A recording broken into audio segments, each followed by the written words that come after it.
This afternoon, Mississippi State hosting LSU. And we started to warm up, and I noticed, my legs, they just weren't working how they usually do. My graduate assistant called me and said, I'm having some really weird symptoms with Sheila. He was just testing out my legs, pinching me and stuff like that, and I couldn't feel it at all. And then when Coach tried to put me in the second half, I told her, I said, Coach, I can't go anymore. Sheila Boykin played just 1 minute that day against Mississippi State, but 1 minute was all it took to know that something wasn't right. Were you confused or scared about what was going on? I was, because for the most part, I didn't know what was wrong with me. It's just so many questions of what just running through my head. The diagnosis? Guillain-Barré. It's a syndrome, really, that presents itself usually after somebody has like gastrointestinal disorder, some type of stomach bug, but your body, its immune system attacks your nervous system.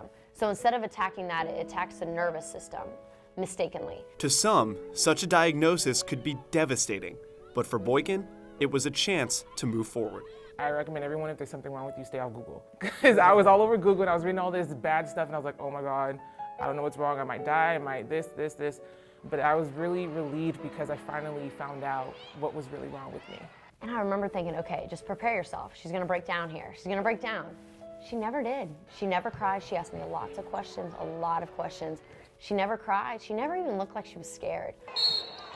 After a week in the hospital and months of intense rehab, Boykin is back on the court and helping the Lady Tigers with another postseason push. Just talk about that journey. You went from maybe not knowing if you were going to be able to play again to being a contributor. I do sometimes get choked up because it's like when you look back at it to where I was and to where I am now, it's kind of hard to see, and especially when you're going through it, you never think you're going to get back to it. But honestly, I'm very happy to be back and helping my team in every way possible.